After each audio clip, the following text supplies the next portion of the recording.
from the Mutual Broadcasting System. This is STRAT, Strategic Risk Assessment Talk. Now, retired Marine Intelligence Officer and globally recognized risk expert Hal Kempfer.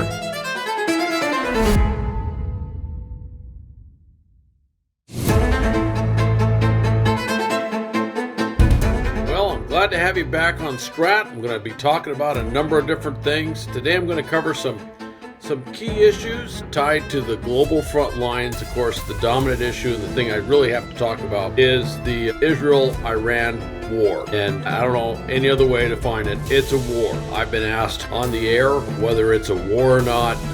Is there a formal declaration of war? Ayatollah Khamenei has kind of called it a war. Certainly out of Israel, they're kind of calling it a war. So I'm going to go with every definition that says, yeah, it looks like a war. And they are certainly firing some pretty heavy ordnance at each other. And so that's the term I'm going to use. Now, let me kind of get back on this, because I tell you, a lot of people have kind of forgotten the history. There was a lot of discussion. One of the discussions was that Prime Minister Netanyahu was up for a no confidence vote, which, as far as I know in Israeli politics, was probably correct. And he was afraid of losing his coalition. All right. His far right members were going to walk on him, and his government would have collapsed. And if his government collapsed, then he faces the full brunt of the Israeli justice system, looking at corruption charges. So that certainly is something I don't discount. However, the actual strikes, if you will, that Israel had when Israel did the airstrikes on Iran, coincided with the end of a 60-day deadline. If you go back a little over 2 months, President Trump had said, look, I'm going to give negotiations with Iran about 60 days to work. And at the very end of those 60 days, even though there was another meeting that had been scheduled with the Iranians, with the U.S. negotiators, that's when the strike took place. So that's something that you certainly can't, and nobody can discount. The other thing too, Iran seemed rather, entrenched. They wanted to have their own enrichment capability with uranium. They had significant stocks of uranium at 60%. Doesn't take much to move from 60% to 90%. At 90%, you have weapons-grade uranium, and you can create a nuclear weapon. As of today, the latest I've heard is that Iran was within literally days of being able to create potentially 10 nuclear warheads. And certainly, as everyone has seen with the ballistic missile onslaught from Iran onto Israel, some of those ballistic missiles have gotten through. And you can imagine what would happen if just one nuclear warhead was to get through and hit a major urban area in Israel. And it could be, Mossad, by all reports, had infiltrated, penetrated, whatever you want to call Iran to an extremely high degree. They knew where the leadership figures were. They had excellent intelligence on what was happening in Iran.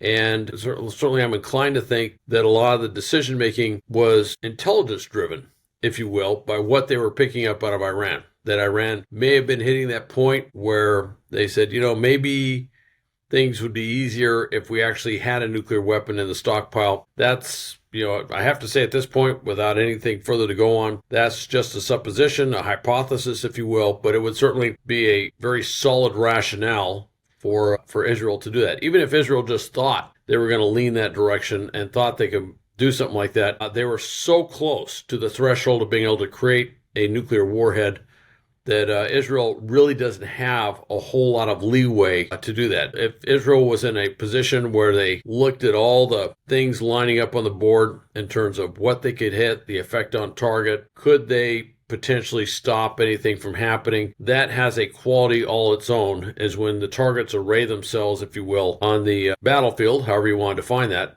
in such a way that you recognize this is a unique opportunity to thwart your foe. And so that may have had a quality that I can't discount. Now, on the day the deadline ended, Israel launched a series of airstrikes, reportedly about 200 warplanes were involved. And there was also a series of covert actions, if you will, covert strikes within Iran. By one report, Israel had set up some sort of covert drone base, if you will, not far from Tehran. And they launched drones that were used to go in and hit a number of targets, and in some cases, anti-tank missiles were kind of uniquely used, going after ballistic missiles, air defense, command and control nodes.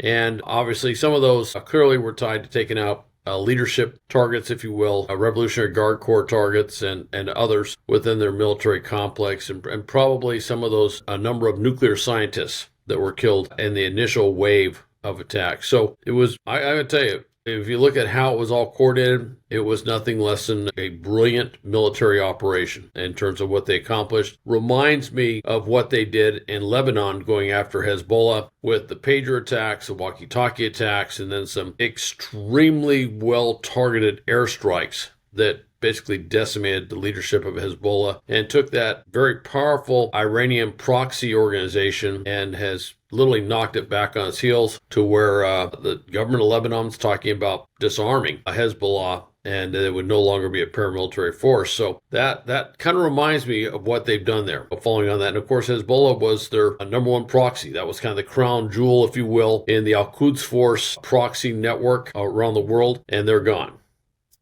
All right.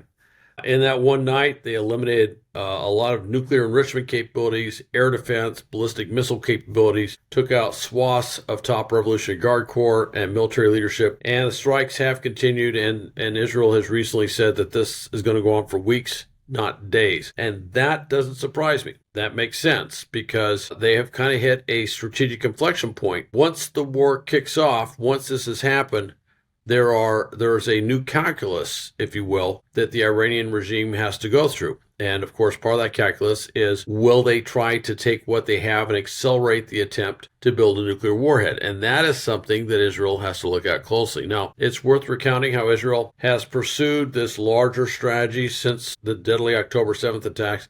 It's also important to remember, for Israel, October 7th was huge. Israel's a relatively small country. And for Israel, October 7th was kind of a combination of 9/11 and Pearl Harbor, if you will, in terms of what happened to them. I mean, they were caught, talk about strategic surprise. They were caught off guard. They thought they had good defenses around Gaza, and it was just a wholesale slaughter of Israelis and others in Israel that Hamas unleashed. And for Israel, this has had just an incredibly intense, very visceral quality to it. It's difficult to explain just how strong that is. For those of us who recall 9/11 quite vividly and what happened on that day, we recognize what has psychologically and emotionally occurred, certainly with the Israeli public and with Israel. And if you recall, initially, the whole world, all countries around the world, were very much in sympathy and with Israel on what had happened on that. But as Israel pursued retribution, if you will, eliminating the threat, obviously that simpatico feeling has dissipated in some significant corners around the world. Now, we also need to remember that shortly after Hamas did that attack, that Hezbollah weighed in and started firing missiles into Israel. And there was this missile thing with missiles coming out of Gaza, missiles coming down from Lebanon, both Hamas and Hezbollah, and the concern being that Hezbollah was going to launch this massive missile onslaught, this onslaught, if you will, hitting Israeli cities, and there was going to immediately be this massive two-front war. The Hezbollah thing always seemed to be kind of holding back a little bit, and I think they realized that they may have been a little overstretched in terms of what they tried to do, and so they never actually did that. But Hezbollah was very much seen as a party to this. And of course, both of those things, both Hamas and Hezbollah, are Iranian proxies. They are military groups, terrorist groups, paramilitary groups, whatever you want to call them, that are trained by, backed by, financed by, everything by the Iranian government and the Revolutionary Guard Corps and its Al-Quds element of the Revolutionary Guard Corps. So there was no ambiguity in what was going on there. Also, the Houthis down in Yemen are another proxy that of Iran, again, backed by, financed by, armed by, everything by Iran. And not too long afterwards, they basically corked up shipping going through the Gulf of Aden, the Red Sea, the Bab el-Mandeb Strait, with drone attacks, missile attacks, even a commando attack on a ship that was rather spectacular. And you really got the sense of this Iran using its proxies in a concerted effort, and eventually the Houthis were even firing drones and missiles into Israel itself as part of this. So you had all the Iranian proxies attacking Israel and causing major mayhem if you will, in global supply chains and shipping and just causing massive disruption. And of course, for Egypt, where the Suez Canal is one of the major, not just one of their major arteries, but it's also a major source of revenue for the government of Egypt, it dropped like 50%, then more, in terms of what was going through the Suez Canal, because shipping wasn't going through the Suez Canal, because it couldn't go through the Bab el-Mandeb Strait, it couldn't go through the Red Sea, couldn't go through the Gulf of Aden, and ships were having to divert all around the Horn of Africa. It has been a mess. It has put enormous economic, political strain on Egypt. It has caused tremendous economic strain on Europe. The reaction of the United States has been to put naval task forces in there to attack the Houthis, and that's been an ongoing effort with major attacks going there. The British, don't forget, also were attacking the Houthis, and Israel has been doing airstrikes attacking the Houthis, and more recently, they did a naval attack on the biggest port that the Houthis have, actually harkening back almost to another age. But they launched they did a big attack from the sea. I think that was to make a huge statement. We've also seen what's happened in Gaza. Gaza has essentially been destroyed, if you will, and going after Hamas. And Hamas has shown a callous disregard, certainly for the well-being of the Palestinian residents in Gaza. Of course, Israel's taken tremendous criticism for the way it has prosecuted going after Hamas in there, but I would also reference that Hamas is still holding Israeli hostages, and whereas there have been some releases of Israeli hostages, Hamas has been rather intransigent in trying to find a workable end state, if you will, in terms of getting hostages out and everything else. In Lebanon, Israel went into southern Lebanon. They reduced a lot of Hezbollah targets. They kind of came to an agreement, if you will, with Hezbollah, basically resecuring a zone that had been previously agreed upon, although Hezbollah apparently was trying to infiltrate that. Now, this was an area that theoretically was being overseen. There were peacekeeping forces by the United Nations and by the government of Lebanon that were in that area. And as Israel went in there, they found weapons caches and everything else that Hezbollah, and it was all, they already knew Hezbollah had been operating fairly freely in this area, but it kind of removed the facade that there was some sort of peacekeeping presence in southern Lebanon that was actually doing anything other than letting Hezbollah run amok. Don't forget, the Assad government has fallen in Syria.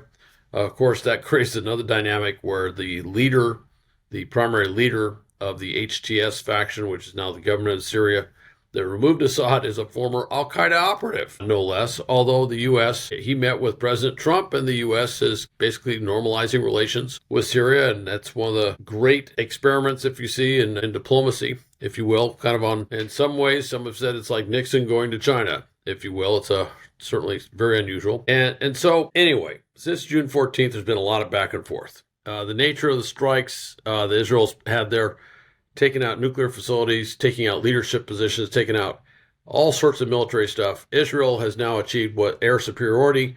I think they're going to move to what's air supremacy, which is they have, and some would say over the skies of Tehran, they already have that, which is they pretty much have unrestricted air capability, if you will. They can just fly all over Iran and hit whatever they want. And that's a good reason why you're seeing this take weeks. Iran is a really, really big country. There are a lot of targets, if you will, that Israel is going to have to deal with. It's not something where they can go in there and just hit it with a strike and then run away and say, we're done. They've got to hit a lot of things, and they have got to have effect on target, eliminating those facilities from being threats. It also has a huge psychological impact. The Khomeini government this autocratic theocracy is deeply unpopular with the Iranian people. And I think 80%, maybe 90% of the population does not support them. Of course, under attack, the natural reaction of any national group is to rally around the flag, if you will, to a certain degree. But Israel has been working on this for quite some time. They've had this plan for quite some time. They've obviously got connections with the opposition. I'm just going to assume that would seem to be a pretty safe bet. And so certainly they are working to try and remove this government, and they very well could end up removing this government. I think that is not an impossibility. Some would say I'm being a little optimistic that this government would end, certainly from a U.S. and certainly from the perspective of a Marine who saw what happened in 1983 in Beirut. You know, the first person I knew that was killed in a terrorist attack was in the Beirut airport bombing in 1983. Someone I was in officer candidate school with way back when. And so obviously I've got let's just say a lot of payback that aims in the direction of Iran going back a very, very long way. Now, will the Iranian population overthrow the regime? That is a big question. Netanyahu has indicated that he may, he kind of left it wide open. They said, is he going to assassinate Khamenei? Assassinate, target, whatever you want to say. I think that's a very distinct possibility that could happen. So I'm going to put that out there, that could happen, and that may be the end state on this thing. But the bottom line is this. Israel is a small country. It's about the size of New Jersey, and they cannot afford to have one nuclear detonation in their territory. They've only got a few big cities, or larger cities, I should say. One Hiroshima-type detonation in Tel Aviv would have catastrophic effects on the nation state of Israel. So there is kind of an absolutist doctrine that they have to pursue, which they just can't let anybody have that. The other thing, too, is if you look historically, Syria tried to develop a nuclear weapon, Iraq tried to develop a nuclear weapon, Libya tried to develop a nuclear weapon. A number of enemies of Israel over the years have all tried to develop nuclear weapons. Also, do not forget the game the United Nations, the U.S., others were playing with North Korea for years, where they're trying to incentivize them not to develop a nuclear weapon. And it didn't work because North Korea went ahead and developed a nuclear weapon and now may have as many as 50 nuclear warheads in their inventory, completely changing the strategic math in East Asia. South Korea is sitting there under the, quote, U.S. nuclear umbrella, wondering just how strong that nuclear umbrella is, wondering if the U.S. would be willing to respond to a North Korean nuclear attack with nuclear weapons, and in doing so potentially put at risk U.S. cities in the Pacific and the West Coast. That has got to be a big question. Japan's asking that same question now too. So that's something that kind of weighs in the background on all of this. All right. So that's on that. Now, finally, California National Guard federalization. I've kind of addressed this a little bit before, but it's worth recounting. President Trump mobilized 4,000 California National Guard troops under Title X federal authority. He also has deployed 700 Marines into Los Angeles, and they are right now providing security to federal buildings and to federal law enforcement personnel engaged in raids on illegal immigration throughout Southern California. Most of them are really, as far as I can tell, are just guarding buildings. They are a very well-equipped, very well-trained security force. Let's just put it that way. Obviously, Governor Gavin Newsom, Mayor Karen Bass are really not thrilled about this, very angry about it, and Gavin Newsom's been going to court to try and stop this. Now, there has been some interesting discussion that the president can't do this, that he has to ask permission of the governor to do this. And the courts are going to rule on this. I may be wrong, but I really don't see, I don't know of anything that says the president, normally they'll coordinate with the states and they'll say, hey, we're going to activate your guard. And we've done that historically. In the global war on terror, the Department of Defense was activating National Guard units on a regular rotation all around the country and putting them on rotations in Afghanistan, Iraq, and other countries around the world, other places that they had to go. Pete Hegseth himself was a member of the National Guard. He deployed multiple times in federal status. And so it's not a new thing to be done. And if you go back to World War II, we just recently celebrated the anniversary of the landings at Normandy. And if you look at Normandy, a lot of those, a number of the divisions were National Guard divisions, essentially. Those, by 1944, we had federalized, activated all these National Guard things. We trained the heck out of them. And so the National Guard was in their federal army status, and nobody really thinks of those divisions as National Guard divisions. They're just Army divisions, all right? So there isn't really anything in there. Now, the National Guard goes back a long way. It actually goes back before the Revolution, the state militias, if you will, which were often volunteers that simply raised their right hand, and they knew how to fire a rifle, and they teach them a little close order drill, how to march, and some very basic tactics, and they'd march them off to war. And that was where that whole thing came from. And it kind of stayed that way for a long period of time. Now, really up through the Spanish-American War. And if you remember Teddy Roosevelt's Rough Riders, my great-grandfather was a member of the, I think it was the Iowa State Volunteers or Iowa State Militia. And they were activated, part of the Army, and went in to the Philippines as part of the Spanish-American War. So there's a long history of that. But after the Spanish-American War, we really started professionalizing the military across the board. And we also professionalized the training, readiness, equipping of the National Guard units. And so they were put into regular formations. They were built into the larger national defense structure of the United States. This definitely was the case going into World War II, and after World War II and the Cold War, there was a very defined structure. And they were federal military assets, although when not in their federal status, the states could use them. The governors could use them for a variety of things like disaster relief, emergency use, all sorts of different things. All right. But I don't recall anything that said that the president has to get the permission of the governor to federalize them. That's just something that's rather interesting that was out there. Now, the federal military is a little more restricted. When the National Guard troops are in state status under the governor's authority, they can do law enforcement in, I think, pretty much all the states. There may be some states that have exceptions, but under the federal system, they're controlled under what's called Posse Comitatus, which says federal troops cannot do law enforcement. This was something that was during the Reconstruction period after the Civil War. Federal troops were doing law enforcement because in the former Confederate states, law enforcement was not doing law enforcement. Law enforcement was basically supporting this racist, neo-Confederate sort of thing, trying to impose what eventually became the Jim Crow laws, but doing all sorts of horrific things. And the federal troops would go down there to basically make sure that all the freedoms, all the rights of African Americans following the Civil War were being enforced. Eventually, the Confederate States got enough steam in Congress that they got the Posse Comitatus Act passed, and that ended federal military law enforcement. But actually, if you go back to that period, federal military, there is a revisionist thought. It's like, oh, those excesses of the military and blah, blah, blah. And I hear that sometimes. It's like, it wasn't so much excesses of the military. It was that these racist, Confederate losers didn't like the federal military basically enforcing the law, and the federal military is very effective doing that. So I want to put a little historical footnote on that because I often hear it briefed the wrong way. That's actually where it came from.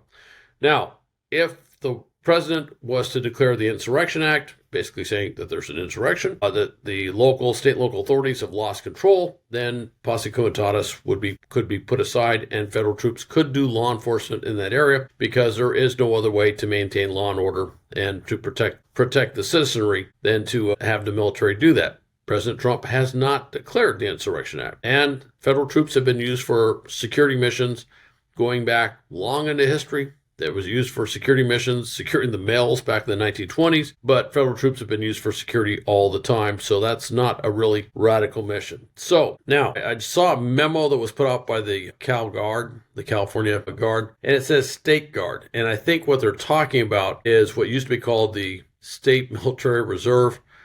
These are troops that cannot be brought into federal status. I think that's what it is, but it was very ambiguously written, and I wasn't sure if it was addressing just State Guard or all Guard troops that were not currently federalized. I don't know, but it basically was saying that the troops just stand down. Don't go to the armories, don't go to the bases. They don't have a lot of bases, but there are some National Guard bases in California. And it said, just don't go to them. And I'm sure that this is Governor Gavin Newsom trying to avoid a confrontation with these Guard unit or Guard personnel or Guard units with protesters, particularly violent protesters. And that seems like that would make it be a logical inference from that. But it also interestingly implies that the security situation, and then I don't know if they really thought this through, but it definitely applies. It puts in writing saying, hey, things are so bad that these Guard units can't go. Now, the issue is if the units and personnel they're talking about are National Guard personnel who can be federally recognized. This means they're saying they can't go to their designated bases and armories to conduct federal military training that's paid for with what's called Title 32, which is a federal funding source that pays for the National Guard to do training so they can pursue their their federal, dare I say, warfighting mission as part of our national defense structure. That's interesting. And I don't know how that will be interpreted. But if you're trying to provide an excuse for the president to reconsider the Insurrection Act, I think they sent him a memo, which gives him a lot to mull over in that regard. It also would probably make some think out there, what is the status of the California National Guard? Is the governor going to hold them back? Now, I want to point out something. The president federalizing the Guard has been used in ways that have irritated governors before. Specifically, when the courts said that the University of Alabama in this early 60s had to integrate and that African American students could go onto the campus and take classes, and federal marshals were sent to escort them onto the campus. Governor George Wallace called out the National Guard under state status and lined them up in front of the school to block the federal marshals and those students from going on campus. And my recollection was President Kennedy federalized the Guard and said, okay, you're now a federal asset. And the commander of the Guard turned to the governor and said, sir, I no longer work for you. The Guard stood aside, and the students and the marshals went onto the campus, and the University of Alabama was integrated. All right, that's one of the great moments, I think, in civil rights history in the United States, and that was a president federalizing the National Guard over the objections of the governor. And I would point that out as history. You know, one would say, well, that was a different situation. Different situation, same authority. Same thing. Yeah. And whereas a lot of people don't like it, what's happening now, I would say yes, but trust me, George Wallace and a lot of those, segregationists in Alabama didn't like it either, but that's how the system works. All right. So anyway, a lot to discuss, or a lot to mull over, and a lot to think about. Thanks for listening to STRAT. I hope you go to Hal Kempfer TV, and I certainly hope you go to stratpodcast.com, and some of you may be actually seeing this on stratpodcast.com. And thanks again, and we'll have more STRAT episodes coming up.